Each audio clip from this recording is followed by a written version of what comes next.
George Orwell, 1984 Part 1. It was a bright cold day in April, and the clocks were striking 13. Winston Smith, his chin nuzzled into his breast in an effort to escape the vile wind, slipped quickly through the glass doors of Victory Mansions, though not quickly enough to prevent a swirl of gritty dust from entering along with him. The hallway smelt of boiled cabbage and old rag mats. At one end of it a colored poster, too large for indoor display, had been tacked to the wall. It depicted simply an enormous face, more than a meter wide, the face of a man of about 45, with a heavy black mustache and ruggedly handsome features. Winston made for the stairs. It was no use trying the lift. Even at the best of times it was seldom working, and at present the electric current was cut off during daylight hours. It was part of the economic drive in preparation for Hate Week.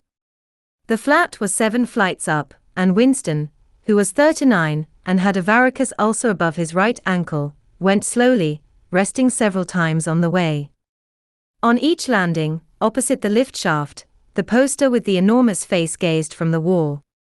It was one of those pictures, which are so contrived that the eyes follow you about when you move. "Big Brother is watching you," the caption beneath it ran. Inside the flat a fruity voice was reading out a list of figures, which had something to do with the production of pig iron.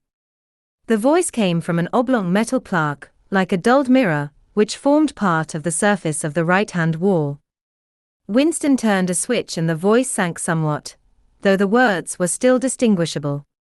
The instrument, the telescreen, it was called, could be dimmed, but there was no way of shutting it off completely.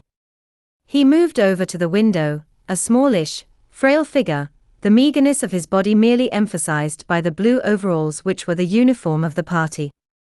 His hair was very fair, his face naturally sanguine, his skin roughened by coarse soap and blunt razor blades and the cold of the winter that had just ended.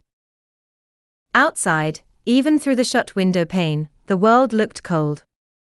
Down in the street little eddies of wind were whirling dust and torn paper into spirals, and though the sun was shining and the sky a harsh blue, there seemed to be no color in anything, except the posters that were plastered everywhere.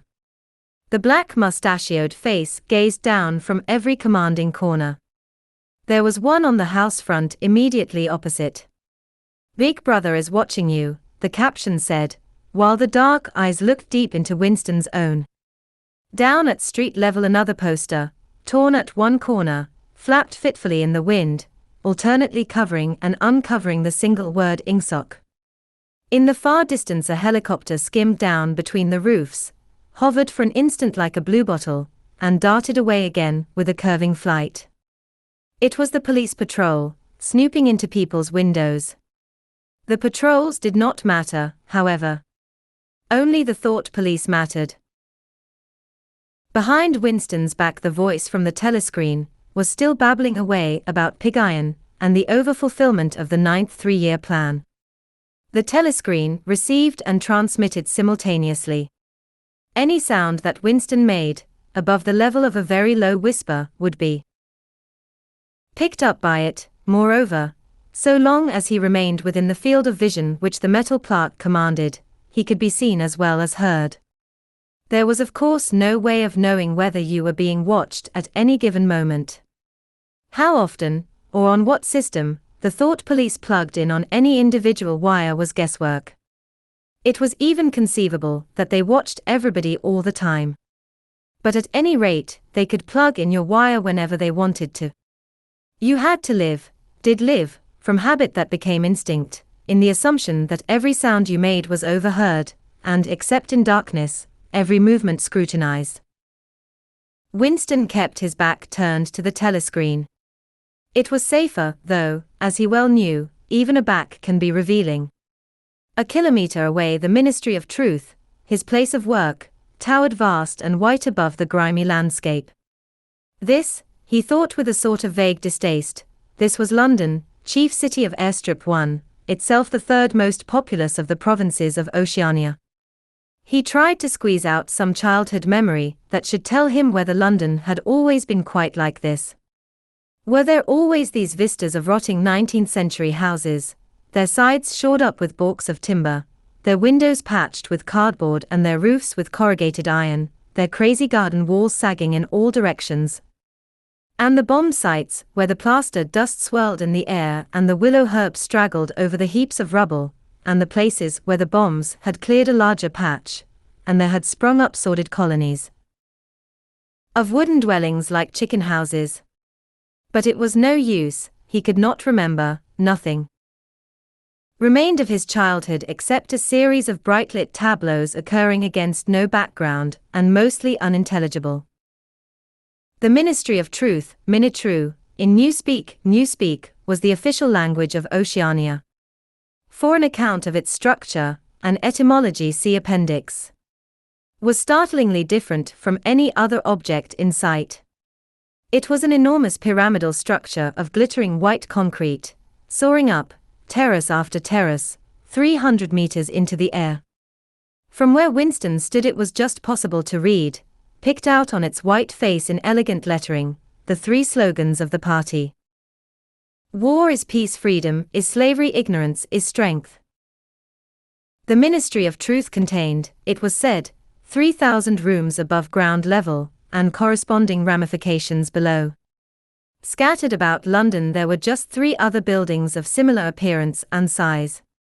So completely did they dwarf the surrounding architecture, that from the roof of Victory Mansions, you could see all 4 of them simultaneously. They were the homes of the 4 ministries, between which the entire apparatus of government was divided. The Ministry of Truth, which concerned itself with news, entertainment, education, and the fine arts. The Ministry of Peace, which concerned itself with war. The Ministry of Love, which maintained law and order. And the Ministry of Plenty, which was responsible for economic affairs. Their names, in Newspeak, Minitru, Minipax, Minilove, and Miniplenty. The Ministry of Love was the really frightening one. There were no windows in it at all. Winston had never been inside the Ministry of Love, nor within half a kilometer of it. It was a place impossible to enter except on official business, and then only by penetrating through a maze of barbed wire entanglements, steel doors, and hidden machine gun nests. Even the streets leading up to its outer barriers were roamed by gorilla-faced guards in black uniforms, armed with jointed truncheons. Winston turned round abruptly. He had set his features into the expression of quiet optimism, which it was advisable to wear when facing the telescreen. He crossed the room into the tiny kitchen. By leaving the ministry, at this time of day, he had sacrificed his lunch in the canteen, and he was aware that there was no food in the kitchen except a hunk of dark-colored bread, which had got to be saved for tomorrow's breakfast. He took down from the shelf a bottle of colorless liquid with a plain white label marked Victory Gin. It gave off a sickly, oily smell, as of Chinese rice spirit.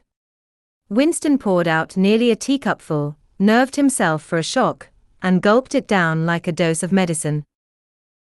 Instantly his face turned scarlet, and the water ran out of his eyes. The stuff was like nitric acid, and moreover, in swallowing it one had the sensation of being hit on the back of the head with a rubber club. The next moment, however, the burning in his belly died down and the world began to look more cheerful. He took a cigarette from a crumpled packet marked Victory Cigarettes, and incautiously held it upright, whereupon the tobacco fell out onto the floor. With the next he was more successful. He went back to the living room, and sat down at a small table that stood to the left of the telescreen. From the table drawer he took out a pen holder, a bottle of ink, and a thick, quarto-sized blank book with a red back and a marbled cover. For some reason the telescreen, in the living room, was in an unusual position. Instead of being placed, as was normal, in the end wall, where it could command the whole room, it was in the longer wall, opposite the window. To one side of it there was a shallow alcove in which Winston was now sitting, and which, when the flats were built, had probably been intended to hold bookshelves. By sitting in the alcove, and keeping well back, Winston was able to remain outside the range of the telescreen, so far as sight went. He could be heard, of course, but so long as he stayed in his present position he could not be seen. It was partly the unusual geography of the room that had suggested to him the thing that he was now about to do. But it had also been suggested by the book that he had just taken out of the drawer. It was a peculiarly beautiful book. Its smooth creamy paper, a little yellowed by age, was of a kind that had not been manufactured for at least 40 years past. He could guess, however, that the book was much older than that. He had seen it lying in the window of a frowsy little junk shop in a slummy quarter of the town, just what quarter he did not now remember, and had been stricken immediately by an overwhelming desire to possess it.